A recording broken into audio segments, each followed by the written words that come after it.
Assalamualaikum warahmatullahi wabarakatuh. Kembali lagi bersama Sublahan Radio. Untuk menambah semangat jangan lupa subscribe dan like video ini, tidak usah berlama-lama langsung aja ke ceritanya. Tekun ujian semester pun berakhir sudah. Masa-masa liburan yang terbentang di pikiranku membuat hati cukup bahagia. Yap, masa-masa menjadi mahasiswi di semester ketiga ini cukup menyenangkan bagiku. Aku berkuliah di salah satu sekolah tinggi swasta Katolik di bilangan kota Pontianak, jurusan Akounting. Kenapa aku memilih Akounting? Mungkin dikarenakan di kota yang kecil ini pilihan jurusan begitu sedikit dan jurusan ekonomi lebih mudah untuk diserap di dunia kerja, bukan? Juga mungkin karena aku sudah menghabiskan waktu sekolah menengahku di SMK Negeri jurusan Akounting juga. Di sini aku ingin menceritakan kejadian saat aku melakukan perjalanan ke Danau Sentarum di Kapuas Hulu. Perjalanan ke Kapuas Hulu sendiri memerlukan waktu sekitar 11 jam-an untuk mencapai Taman Nasional Danau Sentarum dengan rute Pontianak Sintang. Dari Sintang untuk rute Sintang Semitau Danau Sentarum dilanjutkan dengan speedboat perlu waktu sekitar 4 jam. Selain menyelesaikan studiku, aku juga mengambil part-time sebagai seorang jurnalis di sebuah media di Pontianak. Ini adalah kali pertamaku bekerja di media cetak. Tentu saja hatiku sangat gembira. Sebagai anak baru di media, aku harus bersiap ditempatkan di bidang mana saja, termasuk yang receh-receh. Tapi buatku tak receh sebab tugas yang diberikan membutuhkan nyali besar. Laporan mengenai tempat wisata di pedalaman Kalimantan yang terus terang ini adalah kali pertamaku juga ke sana. Walaupun aku tumbuh besar di Kalimantan membuatku sangat antusias, pagi itu cuaca cukup cerah dan aku sudah mempersiapkan segala peralatan dan keperluan untuk liputan di tas backpackku. Saat itu suasana di Pelabuhan Senghie, yang termasuk pelabuhan tertua di kota ini, cukup ramai. Aku sudah masuk ke kapal dan berkenalan dengan Pak Asep yang akan membawa kapal. Pak Asep bercerita bahwa dari dulu sudah sering terdengar mitos adanya puaka dan istana jin di dasar Sungai Kapuas. Beliau sambil mengemudikan perahunya yang hanya cukup menampung 5-6 orang dengan atap di atas perahu dan mesin di belakang. Puaka adalah sebutan masyarakat setempat yang artinya penunggu atau hantu penunggu, atau sesuatu yang identik dengan makhluk yang besar dan tinggal sejak lama di suatu wilayah.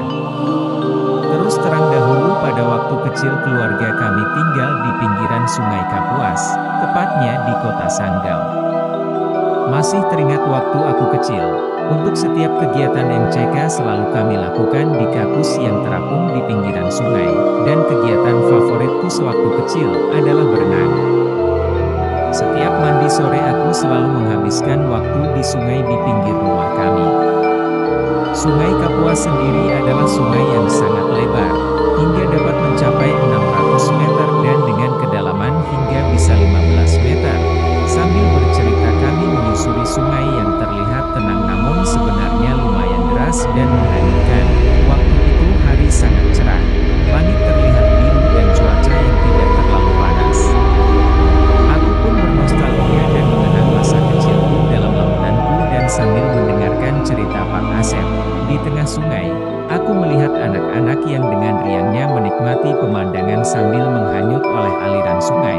Saat itu perahu sudah memasuki area yang cukup sunyi di dekat pedalaman hutan. Dan entah kenapa cuaca yang cerah tiba-tiba berubah seketika, langit mulai menghitam, ditutupi awan gelap dan angin kencang yang bertiup sangat kencang, dan saat itu juga hujan turun dengan sangat derasnya disertai petir yang silih berganti menyambar. Keadaan yang tenang mendadak menjadi mencekam, dan tak dinyana sebuah petir besar menyambar ke arah yang tidak jauh dari kami. Sambarannya nyaris mengenai perahu kami.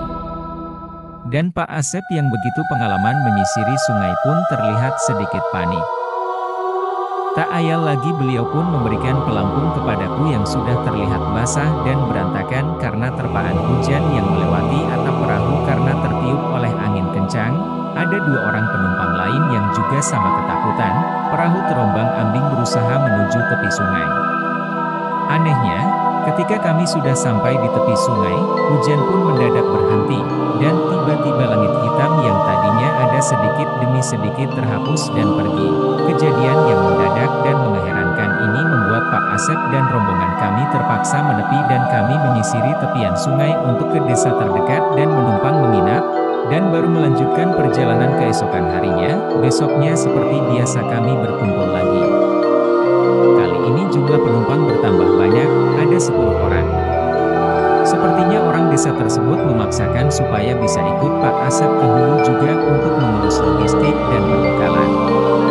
Walaupun khawatir tetapi mau tidak mau aku harus mengikuti kembali perahu menyusuri aliran sungai karena daerah tersebut cukup di pedalaman yang tidak dilalui kendaraan dan satu-satunya transportasi hanya melalui perahu dan aku pun sudah dikejar-kejar deadline.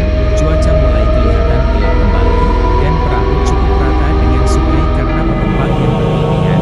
Seakan belum cukup tiba-tiba saja aku melihat ada gelombang yang cukup besar datang dari arah tengah sungai menuju ke tepi sungai.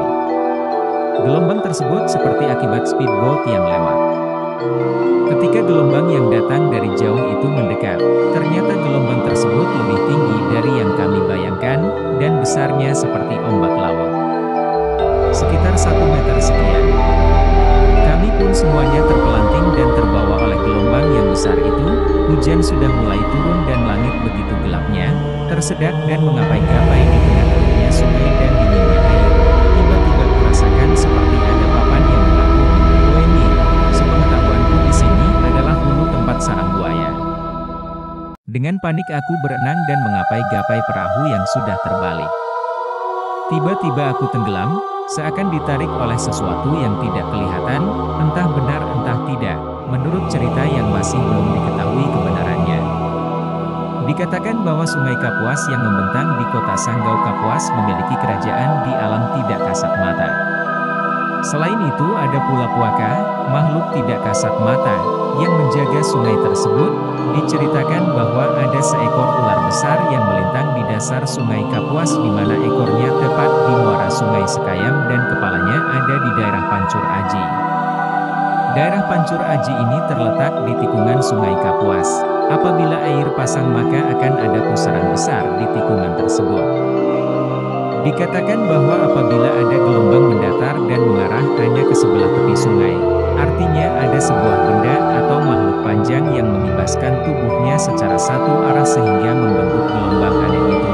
Kalau itu gelombang karena speedboat, tidak ada speedboat yang melintas dan tidak mungkin ada speed yang membuat gelombang sebesar itu.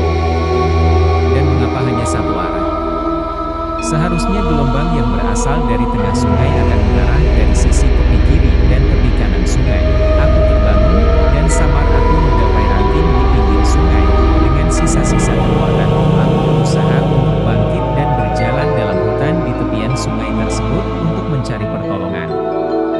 Kebingungan dan tersesat aku merasakan tempatku berada serasa bukan di hutan melainkan serasa di perkampungan lantaran bunyi riuh rendah warga kampung seperti biasa, hujan lebat dan petir, basah dan kedinginan serta langit yang gelap dan hutan yang sangat lebat membuatku lemas dan bingung, antara kenyataan dan mimpi seakan menjadi kabur dan samar.